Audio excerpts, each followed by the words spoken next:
Tidak mungkin Quran yang namanya firman Allah Subhanahu wa taala itu di apa namanya diajari oleh manusia-manusia. Tidak mungkin. Selamat datang di channel video saya. Nah, kita baru saja mendengar cuplikan penjelasan dari Koh Donditan yang selama ini dia sibuk mengurusi ya, mengoreksi Alkitab. Nah, kali ini Koh Dondi membahas tentang Al-Qur'an. Bisa dikatakan bahwa dalam video tersebut Koh Dondi mau berusaha membenarkan Al-Qur'an. Nah, itu. Jadi ketika berhadapan dengan Alkitab, dia berusaha mencari-cari kesalahan Alkitab. Sedangkan dalam pada Al-Qur'an, Koh Dondi berupaya membenarkan Al-Qur'an. Jadi membuat menjadi benar. Nah, jadi sebenarnya dia tahu kalau Al-Qur'an itu sudah salah. Nah, jadi dalam cuplikan video tadi dikatakan bahwa Al-Qur'an itu adalah firman Allah Subhanahu wa taala. Itu. Nah, dia menegaskan bahwa tidak mungkin Al-Qur'an itu diajari manusia. Tidak mungkin. Nah, jadi di sini Koh Dondi ini mau menegaskan bahwa Al-Qur'an itu adalah kata-kata Allah, ya, atau dengan kata lain, apa yang tertulis dalam Al-Qur'an, ayat-ayat Al-Qur'an itu merupakan kalimatullah, Allah sendiri yang berbicara. Muhammad hanya mendengar dan menerimanya. Nah, itu. Nah, ini poin penting. Ya. Nah, sekarang saya mau mengajak Anda untuk ya nggak usah banyak warasnya, sedikit aja waras ya. Sedikit aja waras. Kita sama-sama coba melihat ya, benar tidak apa yang dikatakan oleh Koh Dondi tadi. Nah, jadi pertanyaan kritis yang harus diajukan, benarkah Allah Subhanahu wa taala yang berkata-kata dalam Al-Qur'an itu, ya? Nah, saya menampilkan beberapa kutipan, ya, kutipan dalam ayat Al-Qur'an, ya. Nah, saya mau mengajak Anda tidak usah banyak, tetapi sedikit waras, ya, sedikit saja, jangan banyak-banyak, sedikit waras, ya. Nah, kutipan pertama saya ambil dari surah pertama ayat 5. Di sana tertulis, hanya kepada Engkaulah kami menyembah dan hanya kepada Engkaulah kami memohon pertolongan. Nah, yang menarik di sini itu ada pada kata Engkaulah. Ini kalimatullah ya, Allah yang berkata-kata. Jadi kalau Allah yang berkata-kata, saya kasih perbandingan ya. Saya adalah Allahnya. Itu, saya adalah Allahnya. Anda adalah Muhammadnya. Lalu saya katakan, hanya kepada Engkaulah kami menyembah. Engkau itu saya atau Anda? Coba waras, berpikir waras. Engkau itu saya atau Anda? Kalau saya yang kalimat ini saya mengucapkan. Itu. Praktis engkau itu adalah bukan saya. Ya. Jadi kalau Muhammad sebagai lawan bicara Allah berarti Muhammad. Apakah Muhammad yang disembah Allah? Nah, jadi pertanyaannya apakah ini kata-kata Allah? Seringkali orang mengatakan, oh ini Allah mendiktekan.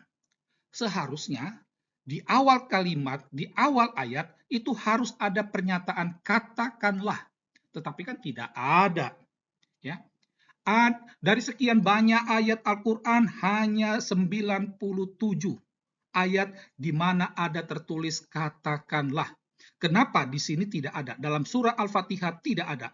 Apakah Allah itu lupa? Ini. Kutipan ayat yang lain itu saya ambil dari surah ke-6. Ya. Nah, di sana dikatakan, maka apakah aku mencari selain Allah sebagai hakim? Itu. Aku ini siapa? Kalau ini benar kalimat Allah, Allah yang mengucap, aku itu adalah merujuk kepada orang yang mengucapnya. Berarti Allah. Berarti Allah mencari selain Allah sebagai hakim.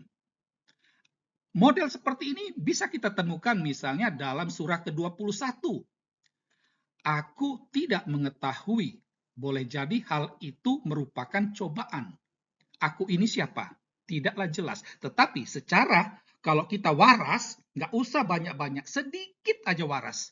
Aku itu adalah orang yang mengucapkan kalimat ini. Berarti Allah. Nah, berarti Allah tidak mengetahui. Kan aneh. Coba ayo berpikir waras. Ya, berwaras, nggak usah banyak-banyak, sedikit aja. Kutipan lain bisa saya ambil dari ayat surah ke-27. Sesungguhnya aku hanya diperintahkan untuk menyembah Tuhan negeri ini. Di sini ada tambahan Nabi Muhammad. Ini tambahan kemudian. Allah tidak mengucapkan kata Muhammad itu, tidak. Itu hanya tambahan kemudian. Sedangkan dua kutipan sebelumnya tidak ada keterangan. Menjadi pertanyaan, aku ini Muhammad atau Allah yang sedang berbicara? Kalau aku ini ditafsirkan sebagai Muhammad, maka kalimat ini, ayat 91 ini diucapkan oleh Muhammad, bukan Allah. Kalau dikatakan, ini katakanlah, tidak ada keterangan dikatakanlah itu. Ya, jangan sok pintar. Kita ikut saja apa yang tertulis, jangan menambah. Kan Allah, kamu kan sudah melarang tidak boleh mengubah-ubah ayat. Jangan kamu mengubah-ubah ayat Al-Quran. Ya, baik. Kutipan lain, yang terakhir, saya ambil dari surah ke-16. Allah berfirman, ini baru ada tanda kutip. Ini dalam tanda kutip ini adalah kutipan dari kalimat Allah. Janganlah kamu menyembah dua Tuhan. Sesungguhnya hanya Dialah, ya, hanya Dialah Tuhan yang Maha Esa. Lalu kepadaku, ini kan aneh. Allah berfirman, kalau Dialah Tuhan, Dia itu bukan Allah yang sedang berbicara. Itu artinya ada dua Allah. Itu ada dua Allah. Nah, ini dari apa? Kita singkirkan kutipan terakhir. Dari kutipan yang pertama dan yang keempat itu, dari sini tampak jelas bahwa kalimat ini bukanlah Allah Subhanahu Allah yang berkata-kata. Ya. Kalau kita masih waras, kalau kita masih menggunakan nalar akal sehat, kita akan mengatakan ayat ini bukanlah wahyu Allah. Nah, benarkah Al-Quran itu kata-kata Allah Subhanahu wa Ta'ala, bukan masukan dari manusia? Ya, mari kita lihat bersama-sama. Saya ambil dua kutipan saja untuk Anda berpikir kritis. Ya, dari surah ke-36. Ya, di sana dikatakan tidaklah mungkin bagi matahari mengejar bulan dan malam pun tidak dapat mendahului siang. Masing-masing beredar pada garis edarnya. Jadi masing-masing beredar pada garis edarnya ini merujuk kepada matahari dan bulan. Ya. Dan ayat ini sudah terkonfirmasi oleh sains bahwa itu salah. Ya, salah. Matahari tidak beredar pada garis edarnya. Kalau bulan iya, matahari tidak. Lalu kalau dikatakan ini merupakan kata-kata Allah Subhanahu wa Ta'ala, itu berarti Allah Subhanahu wa Ta'ala ini goblok. Tidak tahu, tidak maha tahu.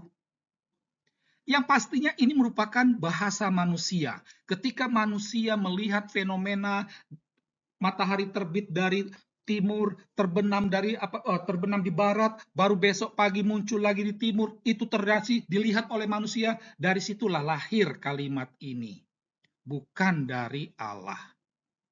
Atau contoh lain, ya. Contoh lain misalnya dalam surah ke-25, ya. Di sana katakan dialah yang menciptakan manusia dari air mani. Mani di sini tambahan, tapi by the way kita singkirkan itu. Dari air mani. Dan ini juga sudah terkonfirmasi dari sains. Manusia tidak diciptakan dari air mani, tetapi dari sperma dan ovum. Tapi ini kan kalau dikatakan ini kalimat Allah, berarti Allah itu goblok, ya bodoh dan tolol. Itu. Itu kalau dikatakan ini kalimat Allah, berarti Allahnya tidak maha tahu, berarti kan tolol. Itu. Nah, haruslah dikatakan ini bahasa manusia. Jadi ketika Muhammad sedang bersenggama keluar cairan dan itu dikatakan mani, air mani, lalu dari situlah muncul ayat ini. Bukan dia tidak tahu sperma, ya. Jadi dapat dipastikan ini bukanlah kata-kata Allah. Demikianlah tinjauan kami atas logika berpikir Koh Dondekan. Sekian dan terima kasih.